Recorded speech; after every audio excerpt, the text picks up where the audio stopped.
Alors bonsoir à tous, Erev Tov Lekoulam, Bezrat Hashem, avant de commencer le cours. On va dire merci à Moshe pour son invitation, Bezrat Hashem ici à Givat Shmuel et pour tous les participants. Et donc le cours qui soit Bezrat Hashem, l'Elou Nishmat pour l'élévation de l'âme de Avraham ben Moshe, Yaakov ben Moshe, Rivka bat Miriam, Bezrat Hashem Shinishmatam Yud Tzroot Betzroach Chaim. Les Avdil Zivug Bezrat Hashem pour Dan Avraham Meir ben Nourit, pour Sharon Shoshana bat Carmela et Ethan Avraham ben Carmela. Et Bezrat Hashem Refoua Shelema à la guérison complète de Yitzhak ben Mesaouda, Hana Nicole bat Louise et Shmuel Binyamin ben Céline Simcha. Bezrat Hashem Itor Shacholam Israël. Ce soir un cours par rapport à l'actualité. Ok, là on voit un petit peu le monde il se réveille contre Israël. Ok, ça fait presque 600 jours de guerre. Il y a eu une petite accalmie, ça s'est un peu posé, et là d'un coup ça repart. Israël ils annoncent une nouvelle opération qui porte le nom de Merkavot Gidon. On va essayer d'analyser ensemble. J'ai pris beaucoup de temps pour comprendre c'est quoi le message ici. Parce que Merkavot Gidon, ça n'a aucun rapport. Gidon, Gédéon, ok, en français, il avait pas de char. Ok, dans l'histoire, à aucun moment on voit un char là-bas. Et Gidon, il se bat pas avec des Pélishtim, il se bat avec les Midianim. Les Midian, c'est un autre, un autre courant. C'est-à-dire, c'est aucun rapport maintenant. Comment? C'est sûr que Hachem, quand il leur met dans la tête cette idée c'est qu'il y a un message. Ok, il faut essayer de comprendre. On va essayer d'analyser ensemble. Vous allez voir, on va essayer de sortir un truc de là. Mais a priori, quel rapport? Quel rapport Merkavot Gidon, les chars de Gidon? Il n'y avait pas de chars. Quel est le lien maintenant avec Gaza? Quel est le lien avec les Pélishtim? Quel est le lien avec... c'est Midian. Midian, c'est un autre courant, c'est aucun rapport. Bon, il y a une délivrance pour l'âme Israël, une grande délivrance pour l'âme Israël, mais il faut essayer de comprendre qu'est-ce qu'Hachem il nous donne quand Hachem il leur a mis ça dans la tête, là-bas, dans l'état-major, de mettre en place. Allez, quel nom on va choisir? Gidon, excellente idée. Ok, vas-y, on y va. Merkavot, les chats.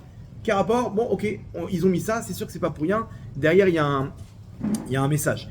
Comme par hasard, avec en parallèle le monde qui explose contre Israël. Ok, bon, on est habitué, mais là, on sent qu'il y a quelque chose il y a une nouvelle couche, quoi. On arrive dans quelque chose dans une nouvelle phase, on va dire, par rapport à la Géoula. Et on va essayer de placer ça avec le Shavuot qui arrive à grands pas, les parachiotes de la semaine, Bar Bechukotai, vous allez voir qu'il y a un petit lien, ok, et on va essayer ensemble, vous allez voir, d'analyser et de tirer de là le message qu'Hachem veut nous donner, prendre cette lumière avec nous pour la suite, Bezrat Hashem. J'espère que vous êtes chaud. Ouais, on va faire un petit voyage sympathique, un petit puzzle sympathique, ok, donc juste accrochez vos ceintures pour pas vous perdre, il y a quelques ridoshim sympathiques. Ok, je vois les sourires là. Ok. Alors regardez, il y a une règle. Quand le monde, il pète des câbles, ok, quand le monde il est en furie, c'est bon signe pour l'âme Israël. Le monde, quand les peuples du monde, ils sont en train de dire « qu'est-ce que vous faites ?» C'est qu'on est en train de se rapprocher de la Géoula. Ok, c'est une règle. Quand vous voyez qu'ils disent rien, c'est qu'on fait rien. Là, pendant des mois et des mois, ils disaient plus rien, ça bombardait tous les jours. Là, d'un coup, ils s'énervent. Non, vous allez faire quoi? C'est quoi cette histoire? L'Europe, les trucs, les ambassadeurs dans tous les sens. Qu'est-ce qui se passe? Là, il se passe quelque chose. Ok, on ne sait pas quoi, on n'est pas des prophètes, mais c'est sûr que là, on rentre dans des jours qui vont faire avancer, ok, la Géoula. Et comment on sait? Parce que quand les peuples du monde, ils sont en furie, c'est qu'ils savent que bientôt c'est la fin. Quand c'est la Géoula, alors c'est terminé. Là, les peuples du monde, pour l'instant, c'est eux les patrons en galoute. Quand c'est la Géoula, c'est terminé. Changement de patron. Ok? Et donc, automatiquement, ils ressentent au fond d'eux qu'il y a un problème. Et là, ça explose. Ok? Donc, ça veut dire qu'on est dans quelque chose de fort. Bien entendu, l'histoire Gaza, vous êtes des kofshim, ou des colons, des colonisateurs, et l'apartheid et tout ça, et machin. Alors, le RF derrière qui nous met des bâtons dans les roues, ça on connaît. Ok, mais il faut essayer de comprendre maintenant c'est quoi l'histoire. Je vous pose une question. Toujours c'est le même principe. On dirait qu'on a volé la terre des pauvres Palestiniens. Ouais, on dirait. Selon c'est-à-dire tout ça, parce que eux dans leur tête, vous avez volé cette terre. D'accord? Donc pourquoi vous faites ça? De base ils ont placé tout leur discours sur quelque chose d'erroné. À qui elle appartient la terre? Ok. Alors sur le plan technique, logiquement. Hein, selon les règles, quelqu'un qui a gagné une guerre, c'est lui le patron, Naron. Je comprends pas la France, ils ont récupéré l'Alsace et la Lorraine. Mais c'est normal, on est d'accord, mais c'est le but des guerres. Mais non, mais eux, ils étaient avant vous. Ils étaient avant vous. Ok, alors si on parle du principe maintenant qu'on était avant, alors viens, on monte avant les Gires, en 622, ok, où il y a la preuve, c'est que Jésus, c'était un juif, ok. Donc à l'an 0, déjà, il y avait des juifs sur la terre d'Israël, il était à Bethléem. Donc si on part du principe que c'est le premier qui était là, qui est servi, alors on est avant eux. Ouais, non, mais entre-temps, on a conquis la terre d'Israël, nous les musulmans. Alors tu pars sur les conquêtes, alors nous aussi on a conquis. Oui, dans les deux plans, déjà, mais eux ils partent du principe, non. Pour tout le monde ça marche, sauf pour Israël. Israël, vous n'avez pas le droit de prendre la terre des Palestiniens. Et c'est comme ça que ça... Non, je vous pose la question, à qui appartient la terre d'Israël? Bonne réponse. Question, on va commencer avec cette question, pour remettre les choses au clair. Mais les premiers qui étaient, c'était les Cananéens. Très bien. Très bien. C'est-à-dire que si on part du principe des premiers, ça c'était sur le plan logique. Ok, bien que Avram Avinu, ok, il est arrivé au même moment et qu'il a récupéré là-bas un morceau de terre. Ok, on voit là-bas Hebron, il a racheté. Si, Avram, c'est sa descendance. Nous on parle de la descendance d'Avram. Ok, maintenant, mais non, ça je vous ai dit déjà sur le plan logique. Moi je pose la question, on part à zéro. On est plus sur qui était là en premier. Et même si on va dire ça, mais les Cananéens, c'est qui aujourd'hui? Donc il y a personne qui réclame. Il y a des Cananéens qui réclament aujourd'hui. Ah, ils disent c'était eux les Cananéens. Ah ok. Mais la terre appartient à Dieu. Ah, il a fait, voilà. Alors regardez, on va remettre les choses au clair. Après, Abraham, c'était aussi le père d'Ishmaël. Hein? Abraham, c'est aussi le père d'Ishmaël. Alors, qu'est-ce qu'on répond à ça? L'autre question aussi, l'autre remarque, c'est que pendant des siècles, quand on est en Galicie, on disait repartez dans votre pays. Maintenant qu'on est parti, c'est plus le nôtre. C'est pas étonnant. Quand on était en Galoute, en Europe ou partout ailleurs, on disait repartez, allez-vous-en. Oui. Allez-vous-en, allez en Israël. Allez dans votre pays. Pendant des siècles, on a eu le même discours. On a entendu ce discours-là. Mais qui ça? Les goïms. Ah oui. Oui, rentrez dans votre pays. Ouais, ben non, rentrez dans votre pays. Et maintenant, comme à Israël, c'est plus chez nous. C'est jamais acquis parce qu'il dit si vous suivez mes lois et mes décrets, voilà, il a fait. Très bien. Alors on y vient. Juste il a posé Yitzhak, il a posé une très bonne question. Il a dit attends, mais si on parle d'Abraham, mais il y a aussi Ishmaël. Ok. Et il a un deuxième fils. Si on fait un héritage, on partage en deux, non? Ok. L'aîné, encore mieux. L'aîné il prend deux parts. Donc c'est deux tiers ils prennent. Et il y a un passage qui dit, un verset qui dit Yitzhak ikare lecha zera. Ta descendance c'est Yitzhak. Et là, c'est-à-dire qu'on part du principe que le père, il fait déjà un héritage où il fait tout sur le nom d'Yitzhak. Si moi, en tant que père, je décide de tout donner à un seul de mes enfants, j'ai le droit ou pas? Non. Sur quelle loi? Non, je parle à l'Alpitora. Si moi je décide, non, on va pas placer maintenant sur la loi française ou la loi... Alpitora, on est Alpitora là, ok. Alpitora, on va placer sur l'aîné, celui que j'ai choisi. Sinon, s'il n'y a pas de préférence, alors il y a des règles, l'aîné il prend deux parts et chacun il prend une autre part. Mais sinon, si moi en tant que père, je décide de donner la maison à lui et la voiture à l'autre, on écoute mon nom, ok. Hachem il dit, Avram il dit, Avram, mais Yitzhak et Karel et Chazera. C'est Yitzhak ta descendance. Donc, quand j'ai promis cette terre à ta descendance, c'est Yitzhak et pas Ishmael, ok. Mais eux ils sont là, le Zohar il dit, ils sont là entre temps. Ouais. Que c'est Yitzhak qui a la descendance. C'est ce que nous on dit. C'est ce qui est écrit dans la Torah. Ok. Nous, attends, la Torah c'est l'élément le plus vrai, hein, on est d'accord. Mais même eux ils sont basés sur la Torah. Mais est-ce que eux ils disent que Hachem, leur Dieu à eux, il a donné à Yitzhak la descendance? Nous. Non, ils vont transformer. Eux, ils vont dire leur discours qu'il a donné à Ishmael. Mais nous, on parle de la Torah. Jusque-là, il n'y a pas de. Non, nous, on dit ça. on vient pas. Bien sûr, nous on parle à Alpitora. On vient pas maintenant faire une généralité. Qu'est-ce que chacun il a son discours? Parce que chacun il va trouver un discours qui est solide. Sinon, bon, à partir du moment où ils sont basés sur la Torah, ok. Donc on peut partir du principe que il y a une contradiction alors avec leur discours, parce qu'ils mettent pas de côté la Torah. Ok, ils font une suite.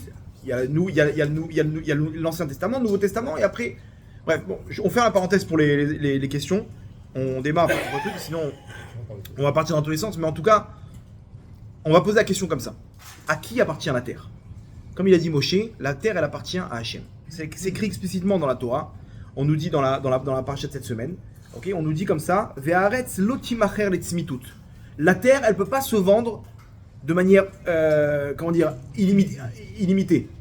C'est-à-dire que c'est l'otimacher letzmitut, c'est-à-dire tu peux pas prendre ton appartement et dire voilà je te le vends, c'est à toi et toute ta descendance. Non. Jusqu'au Yovel, c'est-à-dire la 50e année, la terre elle revient à son propriétaire. Et les propriétaires, c'est Hachem qui leur a donné ça, mais de façon temporaire. Ça veut dire quoi? Ça veut dire que la terre, on nous dit ici, t'es que locataire. Même si sur le plan de l'État d'Israël, cet appartement il t'appartient, ce terrain il t'appartient, sur le plan spirituel, ça appartient à Hachem. On va dire attends, alors quoi, qu'est-ce qu'on fait? C'est un handicap cette histoire. Moi je peux pas acquérir un bien, jamais, je suis que locataire. Hachem il te dit t'inquiète pas, n'aie pas peur, il nous donne la suite Hachem, il te dit qu'il lit kolaretz. Parce que la terre est là à moi. N'aie pas peur, ne crois pas qu'on va te prendre ce terrain, cette terre. Que demain tu vas partir en exil et vont venir d'autres peuples et vont dire ouais c'est notre terre, etc. Non, t'inquiète pas, qu'il lit kolaretz. Et Hachem tout de suite, il nous remet sur le papier, qui guérim veto shavim atem, il m'a dit. Vous êtes mes locataires. Moi je suis le propriétaire, c'est moi le patron, ok, de cette terre. Et vous, le Ham Israël, je vous ai choisi comme locataire. Ok? Très bien. De quoi ça dépend maintenant? Alors c'est un contrat qui a été donné au Mont Sinaï. À partir du moment où on a reçu la Torah, ok, on appartient à cette alliance avec Hachem. De quoi ça dépend maintenant? Si des fois on n'a pas payé le loyer, comme il a dit, ça dépend des mitzvot. C'est la paracha qui suit derrière. La paracha qui suit derrière, elle dit quoi? Ve'im bechukotai telechu. Si dans mes préceptes, si vous allez dans mes préceptes, ok, alors à ce moment-là, il y a une liste de choses qu'on reçoit. On reçoit la pluie c'est la représentation matérielle de la bracha. Venatati shalom, je mettrai la paix. C'est quoi je mettrai la paix? C'est-à-dire que si on ne fait pas les mitzvot, il y aura la guerre. Effectivement, Hachem il te dit, cette terre, elle m'appartient. Moi, j'ai décidé de te mettre en tant que locataire. Le loyer, c'est les mitzvot, la Torah, les mitzvot. Si on ne fait pas les mitzvot, comme à la fin de la paracha là-bas de Acharimot, on nous dit là-bas la terre, elle vomit ses habitants. Si on fait comme ils ont fait les Kénaanim, Hachem a dit les Kénaanim, je ne supportais pas. Ils faisaient là-bas homosexualité, l'adultère, les incestes, tout ça, dehors. La terre d'Israël ne supporte pas ça. La terre d'Israël, elle est Kdosha. Si maintenant c'est la même ambiance boîte de nuit, Tel Aviv, etc., Hachem il te dit, ça contre le contrat de location. Attention, ça vient pas enlever l'alliance. Il y a deux choses. Il y a l'alliance avec l'homme Israël, c'est la Torah, et il y a la location. Location, c'est la terre d'Israël. Ça, le loyer, comment je paye le loyer? Sinon, la terre, automatiquement, elle va faire un effet de rejet, c'est-à-dire c'est un peu comme un siège éjectable. Ok, pourquoi tu m'éjectes? On est bien là dans le... Non, il y a un danger, on va prendre un mur maintenant. Donc pour limiter la casse, on va éjecter le pilote pour pouvoir sauver au moins le pilote. Ok, siège éjectable. La terre d'Israël, pareil. Pour éviter des gros décrets sur l'homme Israël, on va faire en sorte que vous n'arrivez pas à faire tchouva, vous n'arrivez pas à réparer les fautes. Alors faites ça en dehors d'Israël. Comme ça, on limite la casse. On limite la casse, etc. Et il n'y a pas de problème il n'y a pas un double problème. Et les avérotes, perso, et l'influence qu'on a lorsqu'on fait ça en Israël. D'accord? Ça, c'est le petit contrat qu'on a de location. Maintenant, donc de là, on nous dit, si tu fais les mitzvot, natati shalom. Sinon, il y a un siège éjectable. Tous les ennemis d'Israël, c'est nos avérotes qui leur donnent des forces. Et chaque fois, vous allez voir dans le Tanakh, chaque fois il y a marqué les Bnei Israël ils ont fait le mal aux yeux d'Hachem, et là d'un coup Hachem il leur met les Pédishtim, après il leur met les Midianim, après Hachem il leur met les comment dire, tout plein de peuples, vous voyez dans le Tanakh, c'est tout le temps, ça commence avec les Bnei Israël ils ont fait du mal aux yeux d'Hachem. Ils sont tombés. Donc le contrat il est quoi? Qu'il y a une entité qui vient s'opposer et vouloir éjecter le Ham Israël de sa terre. Ok, ça passe par un peuple. Lequel? Ça dépend, selon les époques. Ok, aujourd'hui on voit bien, c'est inarrêtable.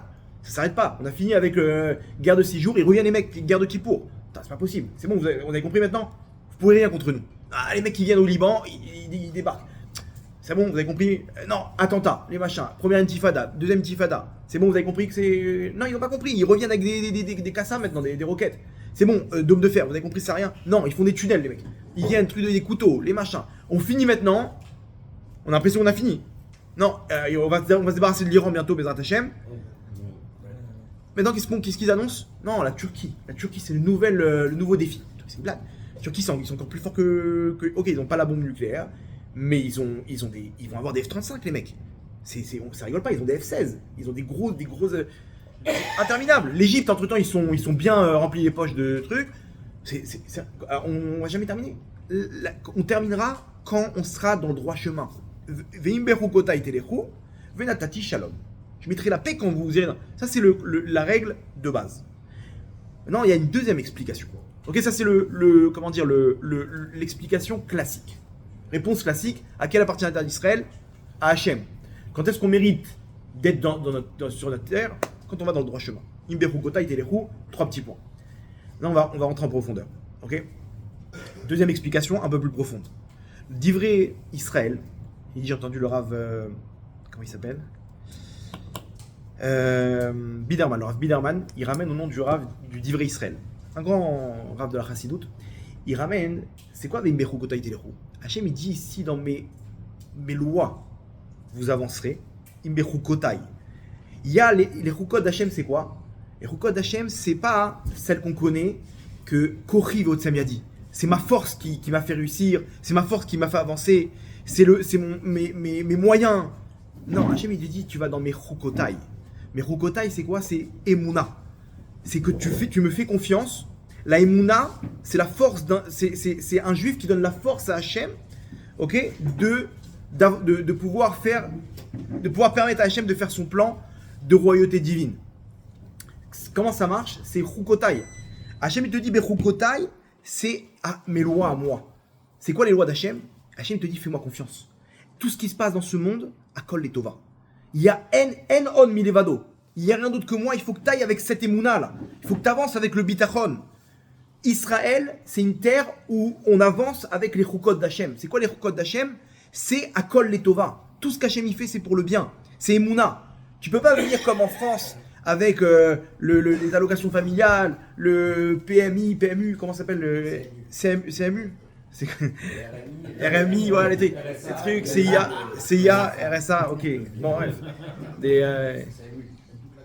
Bref, tu peux pas venir comme ça avoir un plan sur les 6 prochaines années, ok? Comment tout est organisé. Ça il est où Hachem dans tout ça? En Israël, vous remarquez bien, c'est que de la Emouna. Tout le temps, la fin de mois, c'est le grand 8. C'est les montagnes russes. C'est interminable. On finit, il y a une Azaka, le mec, il a annulé tous ses plans. Il était prêt à partir, le mec, en voyage. Allez, maintenant, l'aéroport, il est terminé. Et là, c'est une blague. J'ai pris un billet d'avion. En Israël, ça marche pas. En France, tu peux prendre tes billets d'avion 3 ans à l'avance. Le mec, il a prévu des vacances en Espagne. Ok. Il a prévu son plan. Tranquille, 1 an et demi à l'avance, il a payé $150. On peut faire ça en France. En Israël, à n'importe quel moment, l'Iran il t'attaque, boum, c'est terminé, maintenant tout est annulé. Le mec il est coincé à Ouman, l'autre il est coincé là-bas au truc. Parce que c'est comme ça, Hachem te dit ici, Imberu kota itelechu. Ici il faut avancer avec la Emouna. T'avances avec la Emouna, t'avances avec Mechukot, que c'est un autre système. C'est pas les règles qu'on connaît, que mes moyens, Kochi Votsemi a dit, je vais avancer, je vais réussir, je suis. Il faut arriver à s'annuler et laisser Hachem prendre les mains, prendre le volant. C'est ce qu'on appelle la Emouna. Ça, c'est les chukot d'Hachem. Ok? Emouna.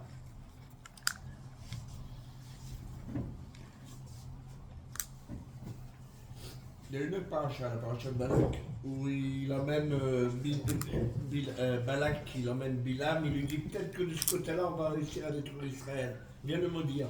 Ça marche pas. Et peut-être que de ce côté-là, on va réussir. Viens le maudire, ça marche pas.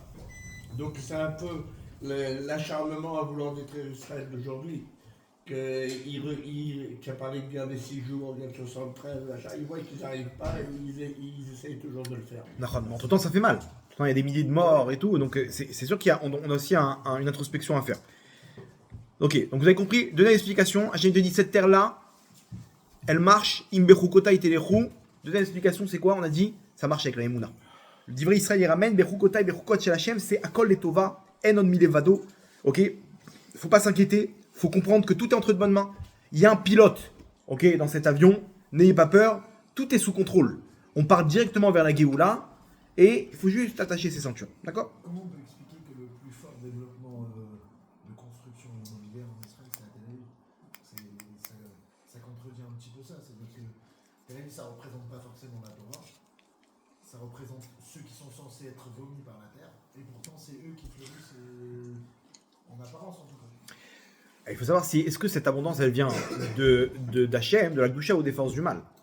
Si ça leur donne des forces pour continuer dans leur délire, cette abondance ne vient pas d'Hachem.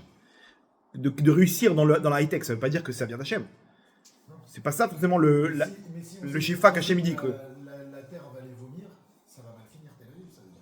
Non, entre nous. Si l'Iran ils envoient une bombe atomique Ras Veshalom demain, quelle ville ils vont choisir?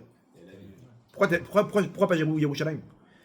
Parce qu'ils savent que là-bas, il y a tout l'abondance, tout l'économie, etc. Donc, on nous montre que effectivement là-bas, c'est pas... Maintenant, c'est sûr que Akadosh Baruch Hu, il n'a pas le même jugement avec eux qu'avec nous. Eux, les pauvres, ils ont grandi avec une ambiance de gauchisme, je sais pas, communiste. Ils n'ont pas reçu la Torah de leurs parents, les pauvres. Donc, c'est vrai peut-être que c'est pas le même jugement. Akadosh Baruch Hu, il est beaucoup plus clément avec eux. Okay, quand on dit Tel Aviv, on dit ça pour dire comment c'est possible que Tel Aviv c'est la capitale mondiale de la Gay Pride, okay, dans le pays où Hachem il te dit que c'est répugnant pour moi, ces choses-là. Il appelle ça Hachem une abomination. Et de tous les pays du monde, okay, la capitale de la Gay Pride c'est Tel Aviv. Donc on dit ça comme ça, mais nous on n'est pas là pour juger ces mêmes Tel Aviviens que peut-être qu'ils n'ont même pas connu, c'est ce qu'on appelle Tinok Shinishba. Voilà. On n'est pas là pour juger. Quand je dis Tel Aviv, je donne les faits. Mais après, chaque personne là-bas, on ne peut pas savoir vraiment ce qu'il a dans son cœur et quelle valeur il a aux yeux d'Hachem. Okay, et que peut-être, par rapport aux efforts qu'ils font, ça donne aussi une bracha. Qui nous dit que c'est une bracha? Ils font même peut-être pas partie du Rav. Non, pas du tout. Et Rav Rav, c'est quelqu'un qui va contre. Et Rav que Dieu préserve, tu peux le trouver à Bnei Brak. Tu sais pas où tu peux le trouver. Voilà, le Rabbi Ravida, il dit que même au comment dire, des rabbanim, ils peuvent être Rav Rav. On peut pas savoir. On peut savoir s'il y a une certaine cruauté. Ok, ils sont contre la Torah. Ça c'est un signe, mais on peut pas trancher. Personne ne peut dire quel neshama est rêvera. Ok, il y en a qui peuvent être aussi comme ça parce qu'ils sont à des niveaux de force du mal terribles et après ils font tchouva. On en a vu des comme ça qui ont fait tchouva finalement et voilà. Quand vous dites qu'il faut avoir une image Réma, que la colle est Tova, que le machin la colle est Tova, quand on voit l'histoire du peuple juif, c'est quand même un peu dur. Parce qu'on a eu plus d'épreuves que de succès. Dans toute l'histoire depuis la création du monde, on ne fait que souffrir. On a été martyrisés, on ne veut que nous tuer, que nous exterminer. Les périodes de paix chez le peuple juif, elles ne sont pas énormes. Alors, ça ne veut pas dire que parce qu'on a été martyrisé que Hachem n'existe pas. Parce que, comme on a dit, il y a un plan. Quand on n'est pas dans ce plan-là, alors il faut voir le plan du début à la fin. C'est pas du début à la fin. C'est que moi, je suis venu pour faire une mission sur Terre. Quand je suis pas dans ma mission, ok, alors Akadosh Baruch Hu, il n'a pas de problème de prendre ma neshama et de la mettre dans une autre neshama, dans un autre corps. Ce qu'on appelle les Gilgulim. Nous, on s'arrête à ce point-là. On dit, non, mais qu'est-ce qu'ils ont fait, ces pauvres personnes? Ils étaient à Berlin, ok, et lui, il était avec une Goya, avec une Allemande, et ils ont eu des enfants, et d'un coup, ils se sont retrouvés dans les camps. Il faut voir toute faut avoir une perspective sur toute l'histoire du Ham Israël. Toute l'histoire du Ham Israël, c'est que il y a un plan qui commence de la création du monde jusqu'à la fin des temps. Moi, je suis venu pour faire descendre une lumière. Quand je ne la fais pas descendre, Hachem me dit, tu sais quoi, viens, tu vas revenir plus tard, toi. Alors, de quelle manière la personne quitte ce monde-là, nous, en tant qu'habitants, à cette période-là, on va le voir partir on va dire, quoi, il est où Hachem? Parce qu'on s'arrête à une perspective qui est toute petite, qui est ni en prenant en compte ce qu'il y a eu avant et ce qu'il y aura après avec cette Neshama. Okay, quand on voit Rabbi Shimon Bar Yochai, 13 ans dans une grotte, on dit mais pourquoi? Il a fait quoi lui? Il était Kodesh Kodashim. Non, en fait c'est la réincarnation de Achia Shiloni, qui était un des prophètes à l'époque, qui indirectement il a fait fauter l'âme Israël dans les idoles. Et donc il est venu pour réparer. Donc ce qu'il a vécu maintenant dans la grotte, c'est par rapport à une autre vie, un ancien Gilgoul. Ok? Donc Rabbi Akiva, pourquoi il est mort ainsi? Qu'est-ce qu'il a fait? Toute sa vie, il était avec Hachem. Même les anges, ils ne comprenaient pas. Non, c'est le Gilgoul de Zimri ben Salou, okay, qui est mort en plein Chilul Hachem avec la fille là-bas, quand Pinchas il les a plantés. Donc il devait finir sa vie en fermant la boucle, en mourant, en plein Kiddush Hashem. En plein schéma Israël, là-bas, ils l'ont brûlé vif. Et ça, pour lui, pour Rabbi Akiva, il dit, mais toute ma vie, j'ai attendu enfin de réparer. Mais nous, sur place, on aurait été ses élèves, on aurait dit, mais comment c'est possible? Kodesh Kodashim, Rabbi Akiva, comment il se fait comme ça, brûler vif? Tu comprends l'histoire? Il faut voir toute la perspective, ok? Et entre parenthèses, celui qui meurt à Kiddush Hashem, il ne souffre pas. Sa neshama, tout de suite, Hashem, il vient la chercher. Donc on voit le corps comme ça souffrir, etc. Mais ceux qui sont morts cliniquement, ils racontent qu'ils ont vu aussi leur corps souffrir, mais ils n'étaient plus dans le corps, ils ne ressentaient pas les douleurs. Après, sans un temps, on va avoir de belles surprises. Dire quoi? En fait, tout ça, c'était un rêve. On croyait qu'ils ont souffert, ces gens-là, à la Shoah, on croyait que si, on croyait ça. En fait, non. Hachem, ils les a accueillis de la meilleure des manières après le passage de la vie d'après. Okay, et on les renvoie dans ce monde-là.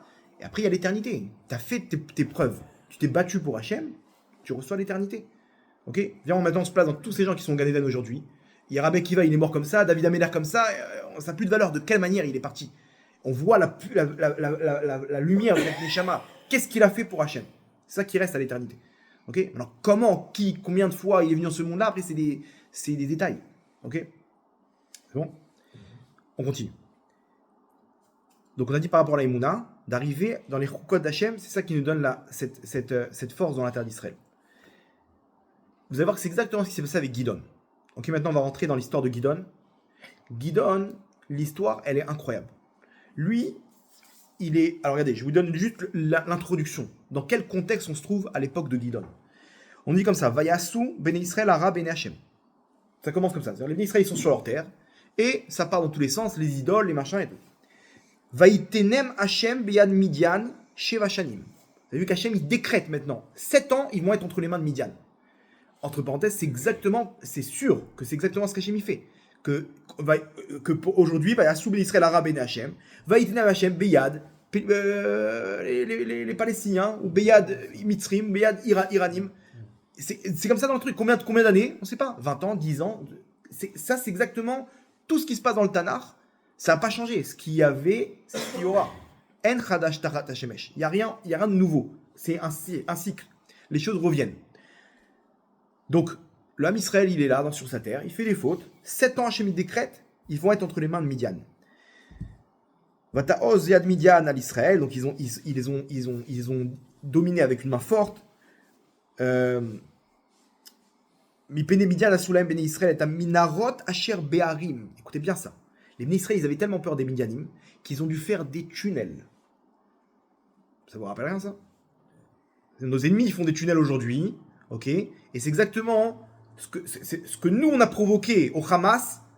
Ok, c'est de faire des tunnels, de la peur des bombardements, des machins. Ils se cachent dans les tunnels pour pouvoir. Et c'est exactement ce que nous, les Midianim, ils nous ont fait.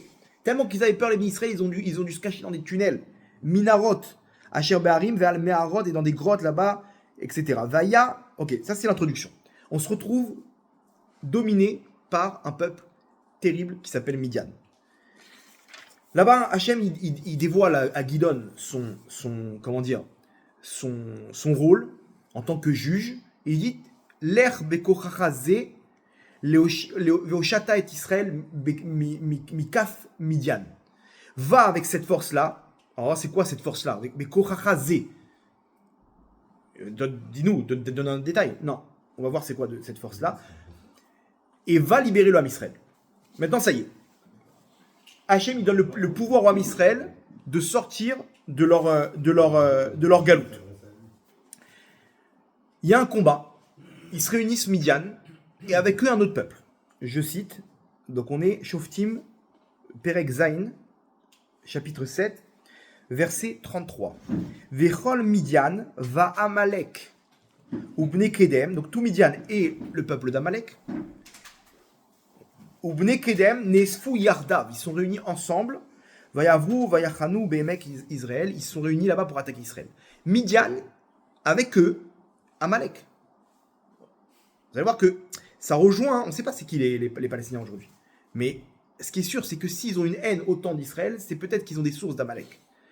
Avec les Pélichtim, ok, avec peut-être Midian, parce que vous voyez qu'ils sont unis pour nous frapper. Et on a encore Amalek. Vous allez voir qu'Amalek, c'est justement la force qui vient contrer la Emouna. Lui, c'est son rôle sur Terre, de venir séparer le nom d'Hachem. Bon, je vous passe l'histoire. Je vous raconte en rapide ce qui s'est passé. Lui, il reçoit un signe d'Hachem qui peut les vaincre. Là, on parle, ils sont des centaines de milliers, Midian. C'est une armée surpuissante à l'époque. Gidon, il réunit une armée. Il dit, on va essayer de se défendre. Donc, il réunit plusieurs, ils sont 30 000. Au moment de partir en guerre, Hachem, il lui dit, ah, stop. Qu'est-ce qui se passe? Vous êtes trop. C'est-à-dire, on est 30 000, ils sont 300 000. Comment ça, on est trop? Hachem, il dit, non. Vous êtes trop.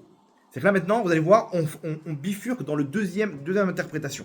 D'abord, il y a l'histoire des avérotes et des mitzvot. Ça, c'est le béaba. Ok, le niveau CP. Non, vous allez voir, Hachem, maintenant, il fait une leçon à Gidon. La terre d'Israël, c'est pas que faire tchouva et on continue à avancer. On fait les mitzvot et ça. Il y a une deuxième dimension. Deuxième dimension. C'est quoi? C'est que maintenant, il faut la Emouna. Si tu pars avec... Hachem, il te dit, je vais te faire gagner. Tu pars avec 30 000. Il se peut qu'on dise, non, mais ils étaient 30 000. C'est normal qu'ils ont gagné. Même si c'était 10% de... Il y a quand même c'est une force, 30 000. C'est un régiment, quoi. Ok? Donc on peut encore se tromper. Donc Hachem, il dit, non, ils sont trop là. On enlève un peu. Bon, Gidon, il dit, il fait une annonce. Celui qui a peur, il peut rentrer chez lui. Celui qui a peur de se battre, il peut rentrer chez lui. Le lendemain, vous inquiétez pas, il n'y a pas de problème. Le lendemain, il y en a 20 000 qui quittent Gidon. 20 000. Ils se retrouvent avec 10 000. Super. Allez, vous êtes chaud, on passe à l'attaque. Hachem dit, vous êtes trop. Ici, il faut de la Emouna. 10 000, on peut encore se tromper. Ok, on fait quoi, Hachem, alors? Comment on va trier maintenant? Et ok, amène les boire de l'eau. Et tu verras comment il boit. S'il prend l'eau avec ses mains et qu'il avance vers sa bouche, qu'il boit, c'est bon. S'il se baisse, s'il a un automatisme de se baisser, c'est peut-être qu'il a une expérience avec les idoles, de se prosterner devant les idoles. Ok, donc on va lui faire on va essayer de faire un test. On va voir c'est quoi ses réflexes. Il les met tous dans l'eau. Maintenant, vous devez boire de l'eau. Et là, d'un coup, il y a la plupart qui se baissent et qui boivent. Et il y en a certains qui prennent l'eau avec les mains et qui boivent, qui montent l'eau au visage, qui boivent. Hachem, il dit, ceux qui ont levé l'eau jusqu'à leur bouche, c'est eux que tu gardes. Combien il y en avait sur les 10 000? 300. C'est bon, Hachem, on peut y aller ou pas? 300 maintenant. 300, vous connaissez le film? 300? C'est peut-être de là. 300 contre combien? Je sais pas, 300 000, 400 000, je sais pas combien ils étaient une tonne. Ils étaient en plus alliés avec des Bnekedem et des Amalekim. Il les massacre. Gidon, avec ses 300 personnes, massacre les Midianim. Une victoire incroyable. Il y a eu tout un scénario. Ils ont eu peur, ils se sont battus entre eux, les Midianim. Hachem, il a intervenu ici. Il leur a fait le plus beau des scénarios. Victoire sans précédent. Gidon, il pourchasse les chefs là-bas de Midian, il les attrape, il les tue.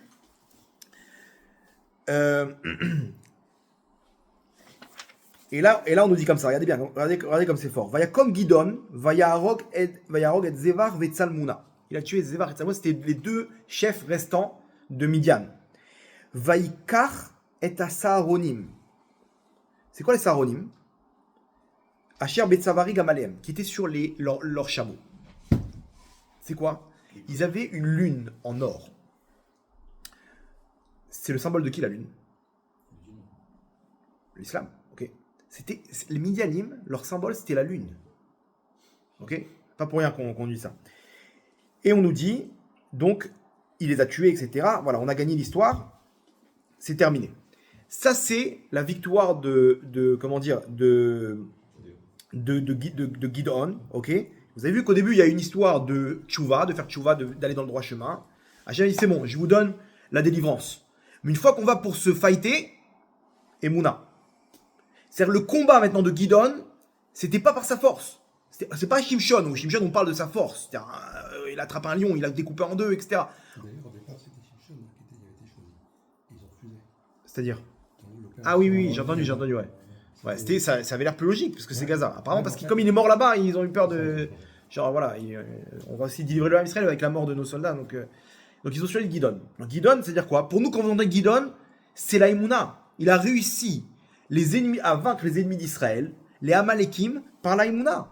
Et comme ça, Hachem lui dit l'air beko chachazé avec cette force-là. C'est quoi cette force? Pour lui, il a fait là-bas, il a donné un argument pour sauver l'homme Israël. Il a dit Hachem, attends, il a donné un argument. Et Hachem, il a dit va avec cet argument-là. Cet argument-là qui va te donner la force, ça c'est sur le plan simple. Vous allez voir que le Harizal, maintenant on va rentrer dans le Harizal, il donne une autre interprétation. C'est quoi cette force-là? Donne-nous le scénario. On nous laisse 3 petits points. Beko Racha Zé, celui-là, cette force. Laquelle? Point d'interrogation. Et on nous dit, donc, l'air Beko Racha Zé, Veoshata et Israël, Mikaf Midian. Et tu libéras le Ham Israël de la main de Midian. Et on voit que Midian, ils ont des points communs avec les ennemis d'aujourd'hui. Et avec eux, Amalek. Ok? Il y a un lien intéressant maintenant. On voit que Midian, c'est vrai que c'est aucun rapport avec les Pélishtim. On ne peut pas dire que les Pélishtim, c'est les Palestiniens d'aujourd'hui. Mais on voit maintenant l'histoire des Minarot, l'histoire du croissant en or, machin. C'est peut-être pas pour rien. Saharonim, machin, Sahara, je ne sais pas s'il y a un lien. Mais en tout cas, là-bas, il leur demande aussi de ramener les Saharonim et tout ce qu'ils ont récupéré des chameaux. Autrement dit, les chameaux, c'est le symbole aussi des musulmans. Ok? Selon la Torah. C'est quoi Beko Razé? Donc nous on a compris que c'était la Emouna, cette histoire. Toute cette histoire, la victoire, c'est par la Emouna. Nous dévoile le Harizal, ok, dans l'Ikouté Torah. L'Ikouté Torah là-bas sur ce pasouk là. Il nous dit le Harizal, Beko Razé, ça fait référence à Kizé Aish Moshe. Gidon, c'est le Gilgoul de Moshe Rabbeinu. Vous entendez? Gidon, il était équivalent à Moshe Rabbeinu. Ok, c'est l'étincelle de Moshe Rabbeinu. Il est venu pour compléter quelque chose de Moshe Rabbeinu, Gidon. Et on te dit, ce Zé là, le Harizal, il te dévoile le secret. Il te dit, ce Zé, il fait référence au Zé qu'il y a dans Moshe Rabbeinu, qui Zé Aish. Ce Zé, tu le remplaces par Aish Moshe. Ok? Qui Zé, c'est 2 points, Aish Moshe. C'est lui. Quand tu dis Beko. Donc maintenant, on dit à Gidon, Hachem lui dit, l'air Beko Chacha, Shel Moshe Rabbeinu, Aish Moshe, et libère l'homme Israël. Je vous pose la question, c'était quoi la force de Moshe? Alors, si vous vous rappelez, il y a une victoire contre Amalek. Comment elle s'est faite cette victoire? Hein? Il a levé. Tant que Moshe Rabbeinu a levé les bras en l'air, Israël il emportait. Quand il baissait les bras, on perdait. Je crois pas. C'est quoi? Ils peuvent pas lui. Donc après ils l'ont tenu les bras, mais Moshe Rabbeinu, je t'en supplie. Tu vois que les mecs sont en train de mourir devant tes yeux. Tiens bon, c'est bon. C'est quoi? Prenez ici, c'est pas une histoire d'effort physique. C'est une histoire que lever les bras vers les ciels, c'est être connecté dans sa pensée à Hachem. Et d'ailleurs, on nous dit, et les mains de Moshe, hein, il y a des Emouna, les mains de Emouna. On croyait que c'était la prière. Non, c'est la prière. Mais qui prie parce qu'il sait que c'est que quand je suis relié à Hachem que je vais remporter contre Amalek. Amalek, son rôle, c'est de te séparer d'Hachem. Il est venu séparer le nom d'Hachem. Et Hachem dit, je ne pourrais pas être roi tant qu'il y a Amalek dans ce monde, parce qu'Amalek, c'est une force spirituelle qui vient sans arrêt nous déranger dans notre connexion avec Hachem. Cette connexion avec Hachem, Moshe Rabbeinu, il essayait de la voir. Maintenant, il y avait des perturbateurs spirituels. Il y avait un combat physique, mais il y avait un combat aussi dans les mondes d'en haut. Moshe Rabbeinu, il essayait sans arrêt de se connecter avec Hachem. Ses mains, ils étaient le symbole de la connexion avec Hachem. Quand tu es connecté avec Hachem, comme on l'a dit, tu peux que l'emporter. Et ça, Gidon, il a compris. C'est grâce à ça qu'il a emporté cette guerre. Imaginez-vous, où à un moment, il serait emporté par les choukot, les règles de ce monde-là. 30 000, normalement, on devrait jouer. Même si c'est encore à des égards. Il y a eu des guerres. Il y a eu des guerres avec des stratégies militaires, le petit a vaincu le grand. Ouais, il y a eu des histoires comme ça. Ils ont fait des guet-apens, ils ont pris dans la nuit par surprise, etc. Hachem dit non, ne te laisse pas embrouiller. L'air Bekorachazé, tu dois aller avec Moshe Rabbeinu, avec cette force de Yedé Emouna de Moshe Rabbeinu. Là, c'est Amalek. La guerre, elle se passe dans les mondes d'en haut, avec la Emouna. C'est comme ça qu'on doit l'emporter. La terre d'Israël, rappelez-vous, à qui elle appartient? Hachem. Donc, il y a l'histoire des mitzvot, ok, des avérotes, mais il y a aussi une chose, ce qui te fait remporter la guerre, qui te donne cette place dans cette terre, c'est Imberukota et Telechu. Si vous allez dans mes règles à moi, Mes règles à moi, c'est pas vos règles. C'est pas la loi du plus fort. C'est pas la loi du plus riche, la loi du plus intelligent, du plus politicien, du plus stratège. C'est pas comme ça. Ça, c'est vos roukotes à vous. Dans la terre d'Israël, c'est Berukota et Téléchou. Vous allez avec moi, Emouna. Yédé Emouna. C'est comme ça que tu vas l'emporter, Guidon. Là maintenant, c'est une guerre de Emouna. C'est quelque chose qui paraît... Comment on va faire maintenant? On a tout le monde contre nous. On a l'Iran, on a même Trump qui se retourne maintenant. On a... Là, c'est Guidon. Là, Hachem, il est en train de donner un message. Tu es en mode Guidon. Cette guerre-là, c'est comme Guidon. On va rentrer dans une phase maintenant qui va pas être simple pour l'homme Israël. Qui va faire très peur. Parce que quand ça va partir avec l'Iran, ça va faire très peur. L'Iran, ils ont pas 50 missiles. Ok? C'est des centaines de milliers de missiles balistiques. Et derrière, il y a le comment dire, ça peut s'enflammer dans tout le Moyen-Orient. Qui te dit que les États-Unis vont être avec toi? T'as l'Europe maintenant, ils sont contre toi. T'as tout le monde contre toi. Et qu'est-ce que tu fais à Gaza? Et les kidnappés? Mais les otages? Comment on fait? On va rentrer en Gaza, ils ont tout piégé là-bas. Toutes les maisons, elles sont piégées, à Khan Younes et compagnie. On fait quoi? On est perdu. Et même les États-Unis, ils sont pleins. Mais t'as pas besoin des États-Unis. Viens ici, ok? Combien vous êtes là? Non, vous êtes trop. Enlève Trump, ok? Enlève les bombardiers là-bas, B2 là, enlève-les. B52, enlève tout ça. Enlève les porte-avions. Enlève tout ça. Et quoi, qu'est-ce qu'on fait? Enlève l'Europe aussi. Il n'y a pas d'Europe, il n'y a pas de trucs. Enlève, il n'y a plus rien. Tout le monde contre vous. Mais attends, mais tu rigoles, Hachem, comment on va faire maintenant? N'aie pas peur. N'aie pas peur. L'air Bekorachazé avec cette force de Emouna, je suis avec toi. Tant que tu es connecté avec moi, tu peux l'emporter. Et donc Moshe Rabbeinu, il était sans arrêt en train d'essayer de se connecter. Et ses mains le montraient au Ham Israël qu'il a perdu la connexion. Il se faisait embrouiller par les Amalekim spirituels. Et donc ses mains tombaient parce que c'était le symbole que dans ses pensées, il était plus connecté avec Hachem. Il faut être tout le temps connecté avec Hachem. Tout le temps, ta Emouna, elle te connecte avec Hachem. Maintenant, l'histoire de Merkavot, les chars de Guidon. Pourquoi les chars? Quel rapport les chars? Pourquoi Hachem il leur a mis dans la tête de dire les chars? D'accord, dis Opération Guidon, Milchemet Guidon, je sais pas. Merkavot, c'est quoi Merkava? C'est quoi Merkava? Un char. C'est quoi le but d'un char? Le char, il est entièrement Neeman. Comment on dit Neeman? Il est fidèle. Voilà, dévoué à qui? Au chevalier, au cavalier, ok? Au conducteur. Quand tu vois la Formule 1 de Michael Schumacher remporter, tu dis pas, ouais, quel Ferrari! Non, tu dis, ouais, il est trop fort. Ok, je sais plus c'est qu'il est nouveau maintenant, c'était à mon époque. Mais on s'en fiche de la Ferrari. Ok, c'est grâce à elle. C'est vrai, la Ferrari, mais la Ferrari, c'est qu'un Merkava du pilote qui est Schumacher. C'est qu'un Merkava derrière. Le Merkava, il est complètement battel, annulé au pilote.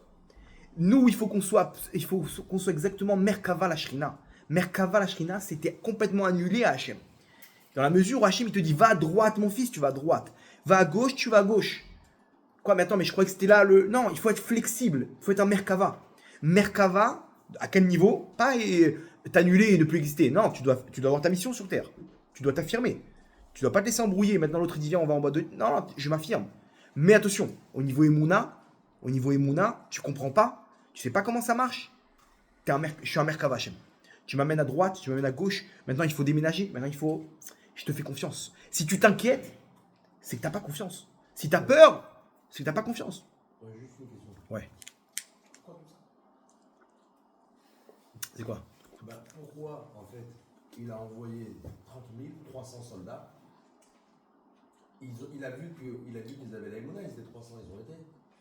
Pourquoi il ne fait pas un miracle dès le départ? Pourquoi envoyer des gens au combat? Mais parce que ça doit dépendre de nous. C'est le but. Ils sont arrivés, ils étaient devant le front, ils étaient 300. Ouais. 300, c'est-à-dire que le mec qui va, ils sont 300, ils sont 300 000, le mec il va dire qu'il a les Mouna. Donc c'est pour ça. Stop, l'histoire. Ah, mais après il faut... Non, mais attends, mais après il faut un scénario matériel.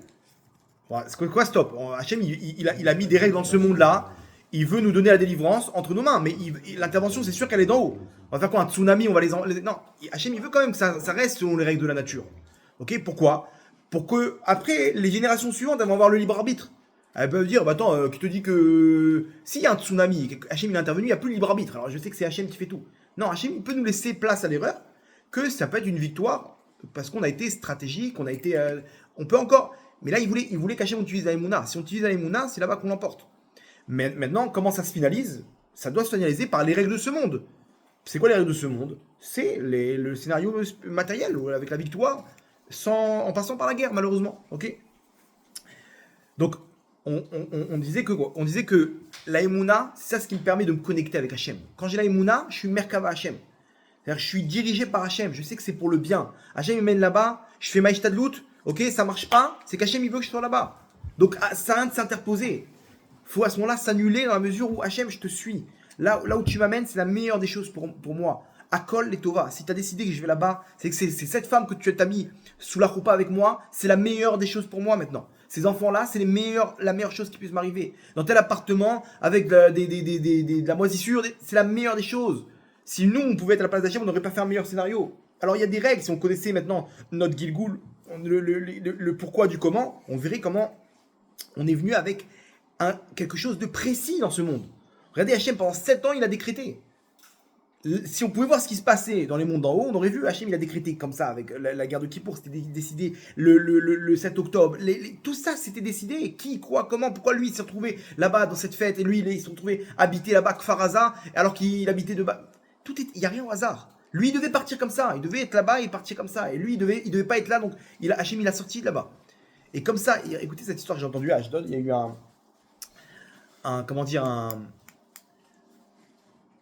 une histoire d'une femme qui est partie, okay, qui est Nifteret, qui est décédée, d'une maladie. Bon, elle était âgée, elle devait avoir 60 ans, 65 ans, elle n'était pas non plus très jeune, mais quand même quoi. Et elle est partie soudainement d'une maladie. Il y a eu la fin des 7 jours, et il voulait inviter, cette femme a été proche du Rav Abergel.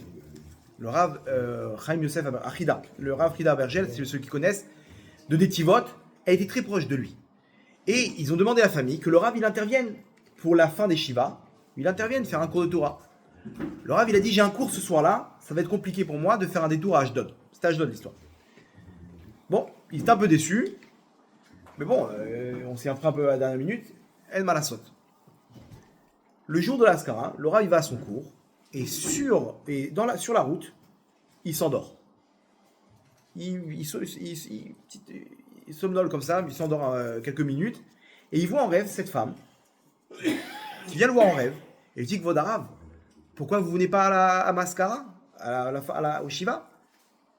Et il lui dit, ma fille, je suis désolé, j'ai un autre cours, etc. Il dit, je vous en supplie, faites un détour, ok? C'est important que vous soyez là-bas, et le signe, c'est que je vous envoie 200 shekels que vous donnerez à mes enfants. Pour leur dire que je suis là, qu'ils ne s'inquiètent pas, tout va bien. Bon, il ouvre les yeux. Comment? Parce qu'il y a quelqu'un qui tape à sa fenêtre. Il s'est arrêté à un feu rouge. Et il y a un gars qui l'a reconnu. Il dit, voilà, Rav, il tape à sa fenêtre. Non, il n'a pas vu que le Rav, il dormait. Le Rav, il ouvre les yeux. Il ouvre la fenêtre, il dit, qu'est-ce qui se passe, mon fils? Il dit, voilà, Rav, faites-moi une bracha, machin, etc. Il prend une bracha, il sort 200 shekels. Il dit, voilà, donnez celui qui a besoin 200 shekels. C'est pour vous, Rav. Imaginez-vous, il fait un rêve. Je vais te donner 200 shekels. C'est un signe que tu dois aller là-bas, c'est important. Tu donnes ça à mes enfants comme signe que tout va bien. Le Rav, il prend les 200 shekels. Imaginez-vous, il se réveille du rêve, il voit 200 shekels dans la main, en plein embouteillage. C'est improbable. Il dit, ok, il y a son chauffeur, on fait un détourage d'autre. Appelle, dis-leur que je serai en retard là-bas. Ok, on fait un détourage d'autre. Il arrive là-bas, il raconte l'histoire. Il dit, voilà, 200 shekels, c'est le cadeau de votre maman. Tout va bien. Il était à la folie et tout. Il a fait un petit Vartora. Il dit, je ne peux pas rester trop longtemps. Et il est parti. Alors, imaginez-vous comment Hachem, il a un plan. Et que quand quelqu'un il te donne de l'argent comme ça, on ne sait pas ce qu'il y a derrière. Hachem nous a dévoilé tout le plan. Que elle a besoin que tel Rav, il vienne faire tel Dvar Torah, dans tel endroit, par rapport à telle famille, et tel truc. Et il y a un signe, il envoie la fille venir en rêve, il donne 200 shekels par un autre mec qui lui met dans la tête, qui arrive au même feu rouge. Ok, imaginez-vous le puzzle immense qui s'est passé maintenant. Tout ça, c'est décidé par Hachem. Il n'y a rien. Pourquoi il s'est retrouvé là à sortir en même temps que le Rav, celui-là? Parce que c'est pas pour rien. Lui, c'est lui qui devait être là pour être le donateur des 200 shekels. Et le Rav, il s'est trouvé à ce truc, il s'est endormi. Comment il s'est endormi maintenant, le Rav? C'est pas pour rien. Il doit avoir un rêve qui devait lui arriver. Tout ça, quand on nous montre comment ça se passe, ok? C'est-à-dire, si maintenant on pouvait monter dans les mondes d'en haut, vous verrez que pourquoi chacun d'entre vous il est venu ici, pourquoi c'est tel sujet du cours, pourquoi c'est moi et pas un autre Rav, pourquoi c'est dans telle ville et pas dans. Hachem, il va pas nous rendre fous à nous montrer tous les comptes. Mais nous, il nous dit juste une chose. Faites-moi confiance. Je vous accompagne et chacun il a un rôle dans ce monde-là. on est une grande chaîne dans ce monde et chacun il a un rôle et chacun il fait descendre une lumière immensément grande et qu'on a besoin de tout le monde. Chacun ici il est l'acteur principal dans ce monde. Ok? Et c'est comme ça que ça marche. Et que nous, Hachem nous donne juste une chose. L'herbe bekorachazé veoshata et Israël. Juste va avec cette force-là. C'est comme ça que je peux intervenir. Si toi, tu n'as pas la Emouna, je ne peux pas être ta compagnie. On pose la question, pourquoi hein, quand le mec il va se faire opérer. Il se fait opérer, il pose la question, c'est qui le médecin? Attends, peut-être chirurgien, peut-être je prends un privé, peut-être je prends un... Ok, d'accord. Attends, je suis obligé de me renseigner. Très bien. Pourquoi quand on prend l'avion, on ne pose pas la question, c'est qui le pilote? C'est vrai ou pas? On rentre comme ça, le mec il met son petit masque comme ça, il est en train de ronfler. Comment t'as confiance là? Tu sais si c'est pas un charlatan, le mec il est en train de... Il est monté de Russie, il a fait avec l'intelligence artificielle un faux certificat, diplôme, et il est là devant l'avion et c'était son rêve. Mais non, 2 secondes, t'as 300 personnes... Comment? On vérifie là. C'est quoi ce diplôme? C'est quoi le numéro? Attends, on va faire un petit appel. C'est bon. Les amis, j'ai vérifié. C'est un pilote qui est pro. Il a 16 ans d'expérience. Ah super, vas-y, c'est bon, tu peux décoller. Tout le monde tombe dans le piège. Par contre, quand c'est pour une opération, excusez-moi, c'est qui le chirurgien? Non, il n'y a pas un autre truc. On demande. Il a de l'expérience. Quel âge il a? Comment il s'appelle? C'est quoi la différence? La différence, elle est que le pilote, il est avec nous dans l'avion. Le médecin, il rentre chez lui après l'opération. Donc, allez, colle tout. Débrouille-toi. Il n'y a pas de responsabilité. Mais le pilote, il est avec nous. S'il se rate, lui aussi, il s'écrase. Donc, automatiquement, on sait qu'on lui fait confiance. Parce qu'il est avec nous. Là, ce monde-là, c'est exactement pareil. Hachem, il est avec nous dans ce monde-là. Hachem, il n'est pas en train de dire, allez, je vous laisse dans ce monde, colle tout, on se voit à la Géoula. Hein. Non. Hachem, il nous accompagne. Sinon, on se rate. C'est un chilou Hachem, on salue le nom d'Hachem aussi. Si nous maintenant on prend un mur, donc Hachem ne nous abandonne pas, il dit, moi aussi j'ai mon intérêt, j'ai mon nom en jeu, j'ai ma royauté en jeu. Si vous n'êtes pas là pour faire de moi un roi, alors il n'y a personne d'autre pour faire de moi un roi. Donc je suis avec vous dans l'avion. Hachem nous accompagne, et c'est ça qu'on doit tout le temps se rappeler. Hachem il est tout le temps, il nous accompagne. Et sa réussite, c'est la réussite du Ham Israël. Mais comment ça on a nous un travail à fournir qui est de se relier à lui, d'être un Merkava. Ok, donc maintenant, quand vous entendez le mot Merkavot Gidon, pardon, Hachem il te dit à travers ces 2 mots, tu dois être toi aussi cette idée de Gidon qui représente, le symbole de Gidon qui représente cette victoire de la guerre par la Emouna, d'être tout le temps avec la Emouna. Et comment? Parce que tu es un Merkava, tu es annulé, tu es fidèle au pilote de cet avion, à Hachem, avec ta Emouna, ok, à ce moment-là, t'as un droit de vivre sur cette terre, ok? Cette terre, elle appartient à Hachem par toi, quand t'as ta Emouna. C'est exactement ce qu'il a fait Gidon, qu'il est venu frapper Amalek, comme il a fait Moshe Rabbeinu, comment? Il y a des Emouna, par l'intérieur de la Emouna. Imberukota et Telechou, vous allez dans mes Rukot de Emouna, et de Akol et Tova, et que je Enon Milevado, alors à ce moment-là, Natati Shalom. Vous inquiétez pas, l'Europe, je m'en occupe. L'Europe, je vais les occuper. Je vais faire un truc chez Poutine là-bas. T'inquiète pas, ils vont changer de sujet. Le Trump, je m'en occupe. C'est moi qui leur mets dans le cœur à tel moment d'intervenir comme ça et comme ça et comme ça. Vous inquiétez pas. L'Iran, je m'en occupe. Ok? En pleine fabrication, hop, le mec il s'est raté, pouf, la bombe a explosé là-bas. À Téhéran. Ouais. Qu'est-ce qui se passe? Beeper, ils ont fait un. Moi, je me dis, mais ils ont pas peur de se dire. Va savoir, un des composants de la bombe là, ils ont mis comme les beepers là-bas au Hezbollah, ils ont mis un composant qui va exploser là-bas. Le mec, ils ont fini la bombe nucléaire, d'un coup, ploup, ils ont tous les trucs. Ils ont pas peur l'Iran d'où tu sors tes composants. Les composants, ils les ont pas fabriqués. Il y en a qui ont ramené de Corée du Sud, de Corée du Nord, de Chine, de Russie. T'as pas peur que là-bas ils t'ont infiltré un conteneur dans l'histoire. Et tu vois là-bas les centrifugeuses, ils t'ont infiltré des trucs, ils t'ont fait exploser. Ta bombe maintenant. Il faut savoir, le scientifique là-bas, c'est un mec du Mossad qui est en train de rentrer une explosif. Imaginez-vous je sais pas, je me dis comment encore. Non, on voit bien que c'est Hachem qui leur renforce le cœur.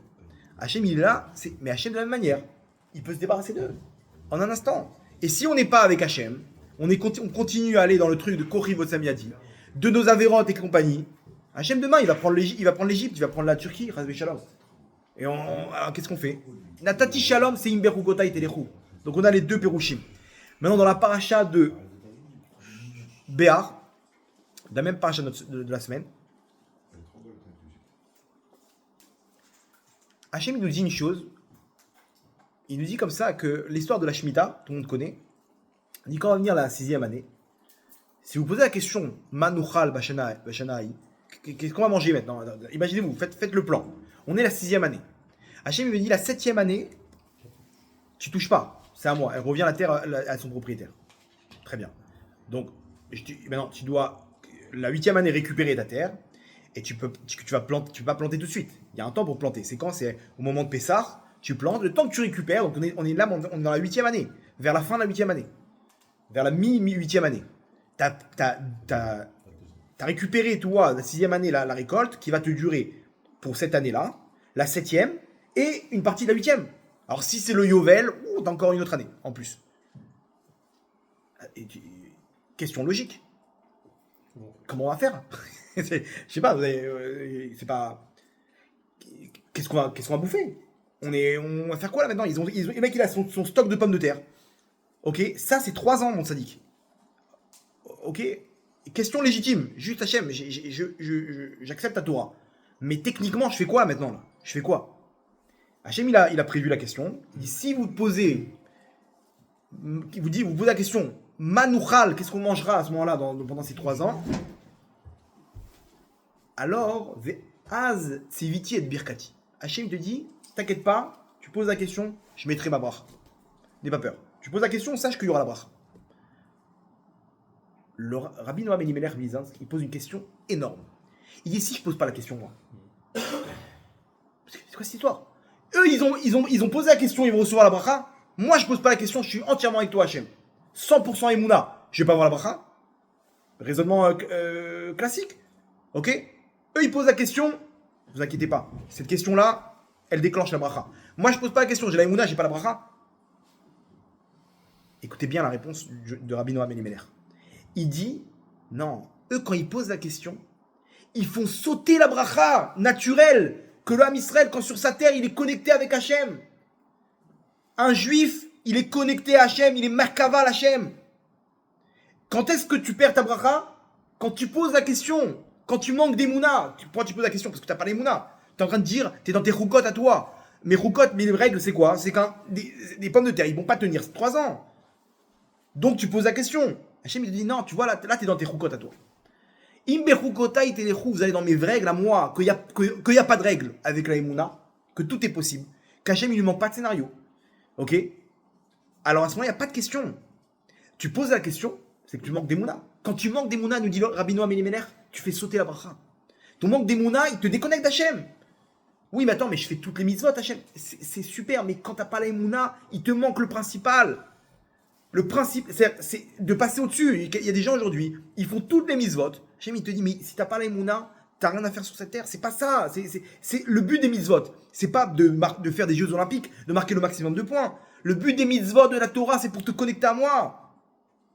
Toute la Torah, c'est pour arriver à Hachem.